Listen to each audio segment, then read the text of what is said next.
নমস্কার, কায়রো রিহ্যাবে আপনাদের স্বাগতম। আমাদের যে জয়েন্টগুলো আছে কিংবা স্পাইন আছে, স্পাইনের যে বোনগুলো থাকে, যে ডিস্ক থাকে, সেগুলোর অ্যালাইনমেন্ট ঠিক করতে হয়। মানে অ্যালাইনমেন্ট মানে নর্মাল পজিশন থেকে শিফট করে যায় বিভিন্ন কাজে বলুন, বিভিন্ন প্রেশারে, কিংবা মাসেল যদি টাইট থাকে, যেদিকের মাসেল টাইট থাকে সেদিকে স্পাইনটা বেঁকে যাওয়ার চেষ্টা হয়।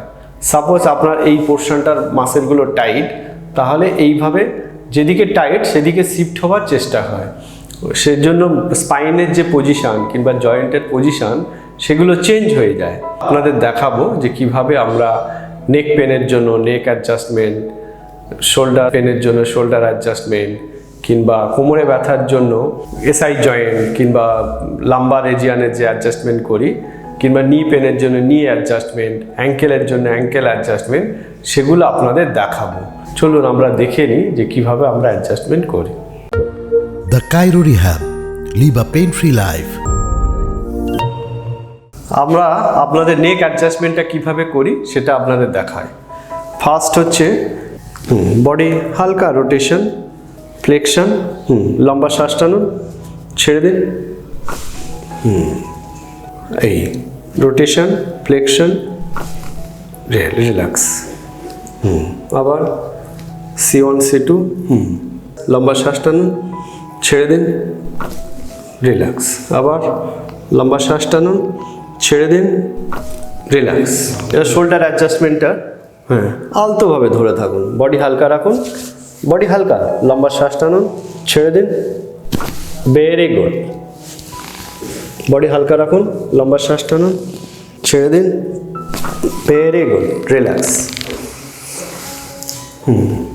এটা সাইডভাবে এটা ধরুন, body head down, down, face up, up, উপরের দিকে দেখুন, লম্বা শ্বাস টানুন, ছেড়ে দিন, ছেড়ে দিন, ভেরি গুড, রিল্যাক্স। আচ্ছা, থোরাসিক মোবিলিটি, এখানে হাত দিন, এই রিল্যাক্স, বডি হালকা রাখুন, বডি হালকা রাখুন, রিল্যাক্স, রিল্যাক্স, রিল্যাক্স, বডি হালকা,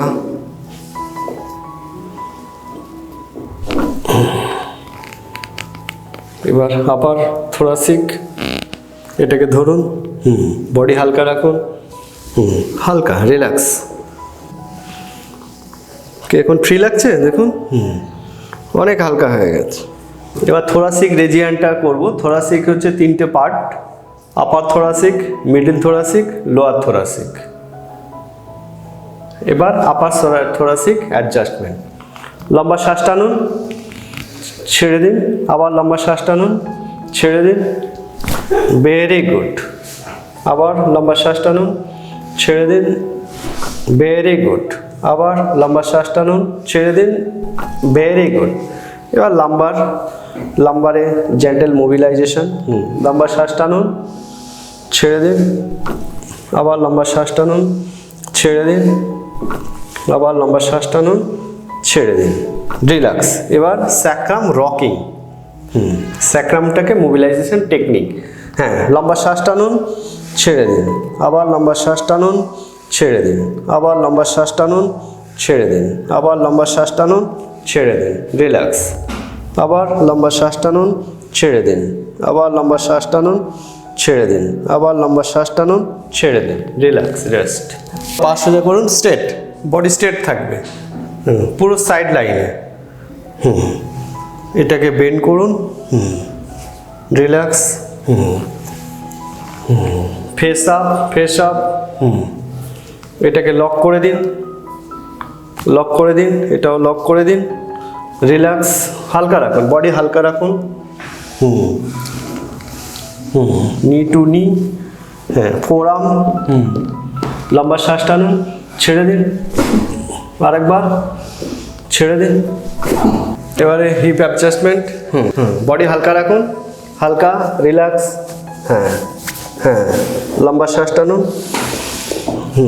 ট্র্যাকশন, লম্বা শ্বাস টানুন, ছেড়ে দিন, ভেরি গুড।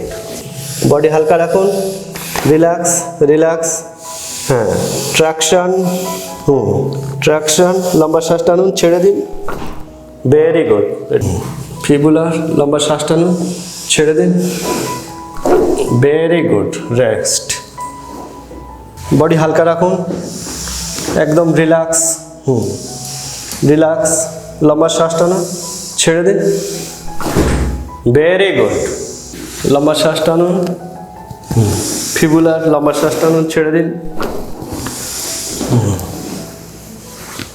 আবার আবার লম্বা শ্বাস টানুন, ছেড়ে দিন। এটাকে হোল্ড করবেন, এই ডিস্ট্রাকশন, রিল্যাক্স, ভেরি গুড। আচ্ছা, সাব অক্সিপিটালটা রিলিজ করছি, সাব অক্সিপিটাল রিলিজ, আপার ট্রাপিজিয়াস এটাও রিলিজ করতে হবে বিফোর অ্যাডজাস্টমেন্ট। এদিকে আপার ট্রাপিজিয়াস, স্টার্নোক্লিডোম্যাস্টয়েড এটাও টাইট আছে, রিলিজ করতে হবে। এটা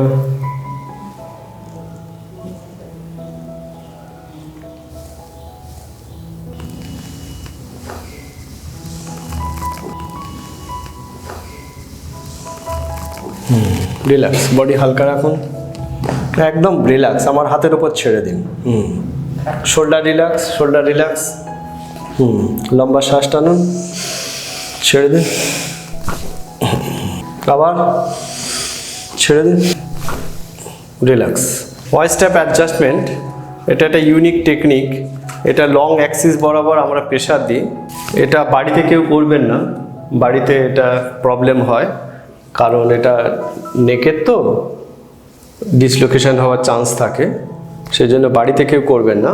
আমরা এটা স্পেশাল ট্রেন নিয়ে এটা তবে করি, অনেক দিনের প্র্যাকটিস করার পরে তবে এটা করতে হয়।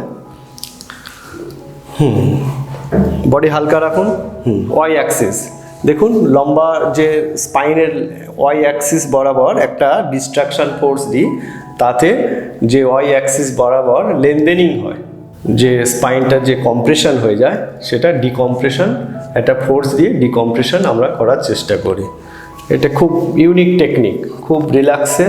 বডি হালকা রাখুন, হ্যাঁ, লম্বা শ্বাস টানুন, ছেড়ে দিন। একবার লম্বা শ্বাস টানবেন, ছেড়ে দিন, বডি হালকা, আবার লম্বা শ্বাস টানুন, ছেড়ে দিন, রিল্যাক্স। থোড়া সেগমেন্ট যে পোর্শনটা লক হয়ে আছে সেখানে এইভাবে সাপোর্ট দিয়ে দেবেন, বডিটাকে এইভাবে সাপোর্ট দিয়ে দেবেন, হাত এখানে ধরুন, এই ফেস ডাউন, এইভাবে লিফট, লক, ট্রাস্ট। লম্বা শ্বাস টানুন, ছেড়ে দিন, very good. Body alignment adjustment কি, যে নর্মাল যে জয়েন্টগুলো থাকে সেটা নর্মাল পজিশন থেকে শিফট করে যাওয়া। সাপোজ এটা একটা নর্মাল ভার্টিব্রা, যদি সাপোজ এদিকের মাসেলগুলো টাইট থাকে কিংবা কারোর যদি পশ্চার সাইডভাবে বেঁকে বসে, তাহলে স্পাইনটা একদিকে শিফট করে যায়। তখন কি করি, সেটাকে আমরা অ্যাডজাস্টমেন্ট করে আবার স্ট্রেট করে দিই। ঠিক এইভাবে এটাকে স্ট্রেট করে আমরা অ্যালাইনমেন্ট করে দিই আর তার নিজের জায়গায় ফিরিয়ে রাখি। এটাই হচ্ছে বডি অ্যালাইনমেন্ট কিংবা অ্যাডজাস্টমেন্ট। এখন ওনার অ্যালাইনমেন্ট হয়েছে, দেখুন প্রত্যেকটা স্পাইন একদম বডি স্ট্রেট হয়ে গেছে, শোল্ডার দুটোই সেম লেভেলে আছে, পিএসআইএস কিংবা এএসআইএস লেভেল, এখানে যে লেভেলটা থাকে সেটা ঠিক হয়ে আছে। এএসআইএস সেটা আপনারা দেখুন, যদি এখানের মাসেলগুলো টাইট থাকে তাহলে এই স্যাক্রামটা কি হয়, অনেক সময় এই হয়ে ওঠে, এই অ্যাঙ্গেলটা উপরের দিকে উঠে আসে, সেটাও আমরা দেখি, সেটা এক্সরে এমআরআইতে দেখা যায় যে স্যাক্রামের যদি অ্যালাইনমেন্ট ঠিক না থাকে সেটা উপরের দিকে উঠে আসে যদি উপরের মাসেলগুলো টাইট থাকে। সেইগুলোকেই আমরা অ্যাডজাস্টমেন্ট করি, সেইগুলোকেও নিজের জায়গায় ফিরিয়ে নিয়ে গিয়ে পার্মানেন্ট রিলিফ দেওয়ার চেষ্টা করি। দেখলেন তো বন্ধুরা কিভাবে আমরা অ্যাডজাস্টমেন্ট করছি, বডি অ্যালাইনমেন্ট করছি, কিভাবে একটা মানুষ হয়তো তার পজিশন থেকে পশ্চাৎ কারেকশন করছি। কিন্তু এখানেই শেষ নয়, আপনারা এইগুলোকে একবার অ্যাডজাস্টমেন্ট করলে মানে এই ট্রিটমেন্টটা শেষ হয়ে যায় না। অ্যাডজাস্টমেন্ট করার পরে আপনাদের মেনটেন করতে হয়। কিভাবে মেনটেন করবেন, যাদের মাসেল উইক তারা রেগুলার এক্সারসাইজ করবেন, যাদের পশ্চাৎ কারেকশন, যদি পোস্টুরাল প্রবলেম হয়তো স্লাউচ পশ্চাৎ, সেগুলোকে স্ট্রেট করবেন, কিংবা স্পাইন স্কোলিওসিস, সাইডে বেন্ড হয়ে গেছে কি ল্যাটারাল কার্ভ হয়ে যায়, সেগুলোকে স্ট্রেট করে সেগুলো মেনটেন করতে হবে। অনেকেই ভাবে যে একদিন এসে অ্যাডজাস্টমেন্ট করে আমি ঠিক হয়ে যাব, এটা একদিনের ট্রিটমেন্ট নয়, এটা ধারাবাহিকভাবে কয়েকটা সেশনের ট্রিটমেন্ট লাগে। যে আপনারা অ্যাডজাস্টমেন্ট করার পরে বাড়িতে গিয়ে কিছুই করলেন না, মেনটেন করলেন না, আবার কিন্তু পেইন হতে পারে। আপনারা একটু রেগুলার এক্সারসাইজ করুন, পশ্চারটাকে মেনটেন করুন, করলে আপনারা লং টার্ম ভালো থাকবেন। যারা রান্নাঘরে কাজ করেন, সামনের দিকে ঝুঁকে কাজ করেন, তাদেরকে বলছি যে আপনারা একটা ছোট টুল ইউজ করবেন, যেটা পায়ের দিকে সামনের দিকে রেখে একটা পা তার উপরে দেবেন, দিয়ে অল্প একটু ঝুঁকলে অসুবিধা হয় না। এটা খুব ইউজ করুন, মানে খুব এফেক্টিভ। এটা আপনাদের জন্য যারা রান্নাঘরে কাজ করে, অনেকক্ষণ দাঁড়িয়ে কাজ করেন, অনেকক্ষণ রান্না করেন, তাদের জন্য খুব ইম্পর্ট্যান্ট। এবং মাঝে মাঝে আপনারা ইন্টারভেল নেবেন, যে 2-3 ঘন্টা ধরে কন্টিনিউ রান্না করছেন তা নয়, হয়তো 1 ঘন্টা 45 মিনিটস রান্না করছেন, তারপরে একটু রেস্ট নিলেন, আবার একটু রান্না করলেন। একটু রেস্ট পিরিয়ডটা দরকার, আর নিজে একটু ফ্লেক্সিবিলিটি এক্সারসাইজ করা দরকার। নিজেদেরকে একটু যত্ন নিন। আপনারা যদি ঠিক থাকেন তবে তো সংসারটাকে এগিয়ে নিয়ে যাবেন। তাহলে বন্ধুরা, আজকের এই পর্যন্ত। আপনারা ভালো থাকবেন, সুস্থ থাকবেন, নিয়মিত এক্সারসাইজ করুন, একটু মর্নিং ওয়াক করুন, ইভিনিং ওয়াক করুন। নমস্কার। The Cairo Rehab. Live a pain-free life.